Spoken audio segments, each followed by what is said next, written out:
যেই মাত্র খালি মানুষটার নিয়তর মাঝে এই বুড়াই আনছে যে খানায় কাবা বাইতুল্লাহ শরীফ আল্লাহর ঘর মানুষটা রাখতো না, অর্থাৎ ধ্বংস করি লাইব, সাথে সাথে বাদশার এমন একটা অজানা রোগ দেখা দিছে। কিতা এমন একটা রোগ দেখা দিছে, মুখ দিয়া, নাক দিয়া, খান দিয়া, পেশাব পায়খানার রাস্তা দিয়া, চক্ষু দিয়া, এক কথায় প্রত্যেকটা অঙ্গ দিয়া যত দিকে বাতাস বার হইতে পারে প্রত্যেকটা অঙ্গ দিয়া রক্ত প্রবাহিত শুরু হয়েছে, রক্ত যাওয়া আরম্ভ হয়েছে। নিজের কাফেলার টাকা কবিরাজ হল, বড় বড় ডাক্তার হলরে নিয়া বাচ্চা মিটিং করেন যে আমার কি রোগ দেখা দিল। রক্ত তো বন্ধ হয় না, মুখে দিয়েও রক্ত যায়, চোখে দিয়া রক্ত যায়, কানে দিয়েও রক্ত যায়, পেশাব পায়খানার রাস্তা দিয়েও রক্ত যায়। সব ধরনের চিকিৎসা আরম্ভ হয়েছে, কোনো চিকিৎসায় বাচ্চার বেমার কমতে চায় না, কমে না, কমে না, কমে না। এক পর্যায়ে বাচ্চা ফ্ল্যাট হইয়া রক্ত শূন্য অবস্থায় জমিনের মাঝে প্রায় শূন্য অবস্থায় পড়িয়া বাচ্চার মাথার চিন্তা আইল রে, এমন একটা রোগ দেখা দিল যে রোগটা কোনো অবস্থাতে কমল না। ওই সময় কিছু বিচক্ষণ বিজ্ঞ কিছু আলিম হল, তৌরিত ইঞ্জিলের বড় বড় আলিম হল, বাচ্চার কিনারা দিয়া কইলা, বাচ্চা যাপ না, মন কিচ্ছু নেই না জানো, আমরার মন সাক্ষীদের আপনার রোগটা হইল আসমানি, আর এই পর্যন্ত যা ঔষধ চলে সব হইল জমিনের ঔষধ। আসমানি রোগের ঔষধ জমিনের ঔষধে কাজ হইত নাই। বাচ্চা জিকাইলা কিতা বুঝাই দেয় যাও, ও বাচ্চা, আমরার মনে সাক্ষীদের এই বেমারটা দুনিয়ার কোনো বেমার নাই, এই বেমারটা আল্লাহর পক্ষ থেকে কোনো বিশেষ পরীক্ষা হইতে পারে।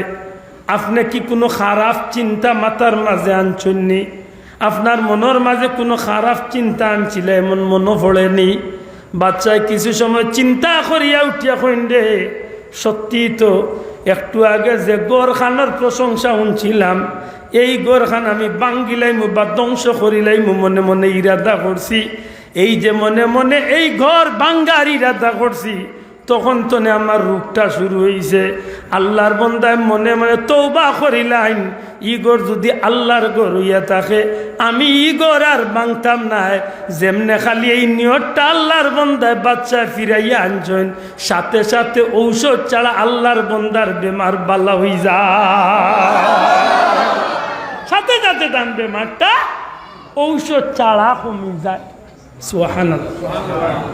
আমার ভাই এখন বন্ধু, এখন যেই মাত্র খালি বেমারটা কমে গেছে, বাচ্চা তুবাইমারি আল্লাহর বন্ধা এখন যখন এই গোরটার প্রতি আমার এই নিয়তটা পরিবর্তন করার কারণে বেমার কমে গেছে, আমার মনে সাক্ষী দেয় এই ঘর দুনিয়ার কোনো সাধারণ ঘর নাই।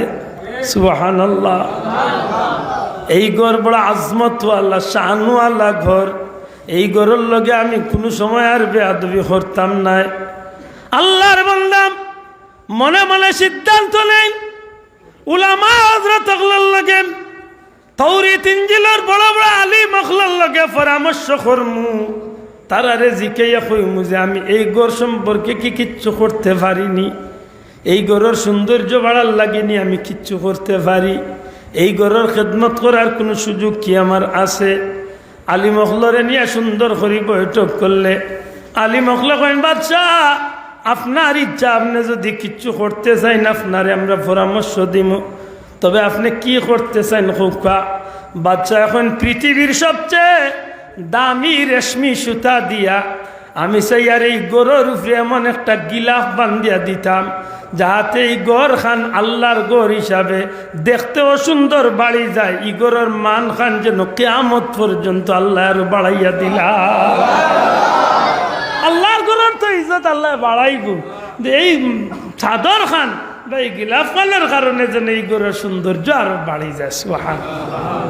দুনিয়ার ইতিহাস সর্বপ্রথম দুনিয়ার সবচেয়ে দামি রেশমি সুতা দিয়া, আবার কেউ কেউ কেন যে স্বর্ণ খচিত সুতা দিয়া সব পয়লা আল্লাহর গরর গিলাফ লাগাইয়া দিসলাম বাদশা তুব্বে আউয়াল হামিরি সুবহানাল্লাহ।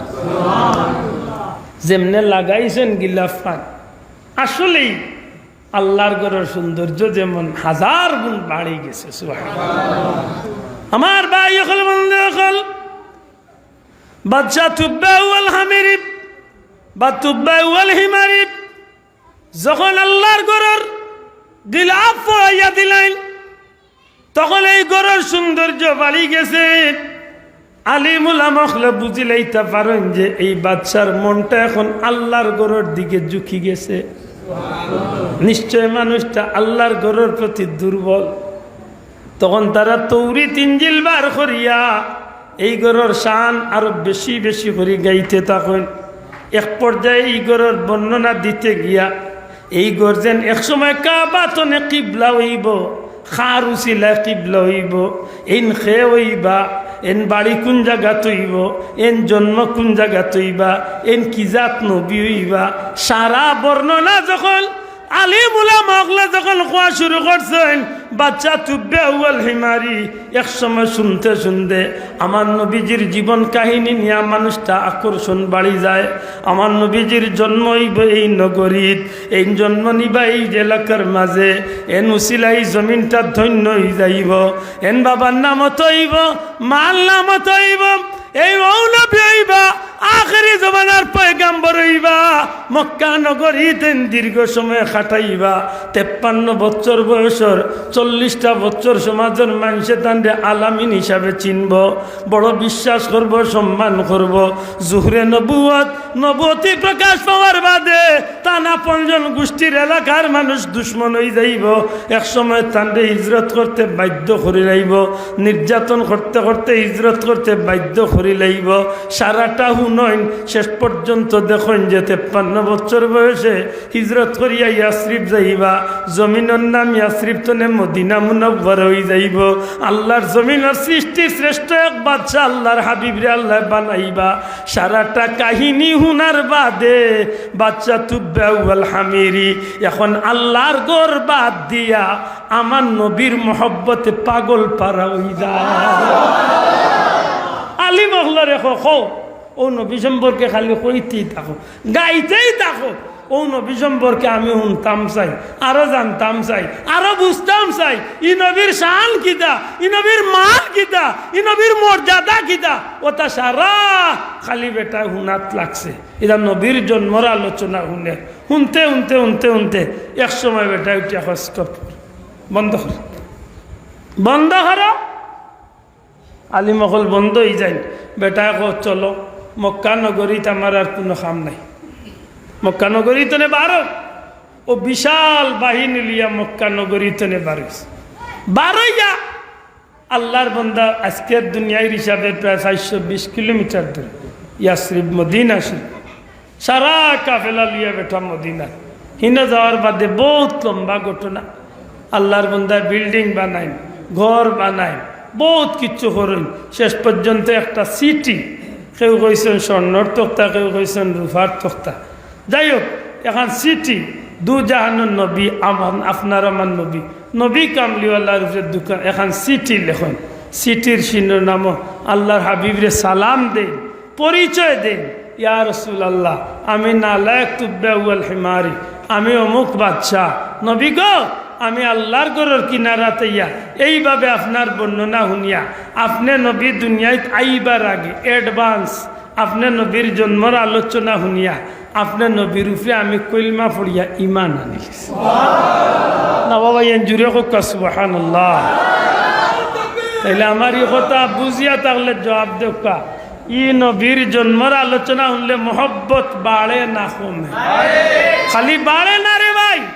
উম্মতে মোহাম্মদীর আমলনামাত তো নফল ইবাদতির সওয়াব হয়। আর বহুত বিধর্মী হল নবীর মহব্বত উদ্বুদ্ধ হইয়া বহুত বিধর্মী হল কলমা পড়িয়া মুসলমান হয়েছে।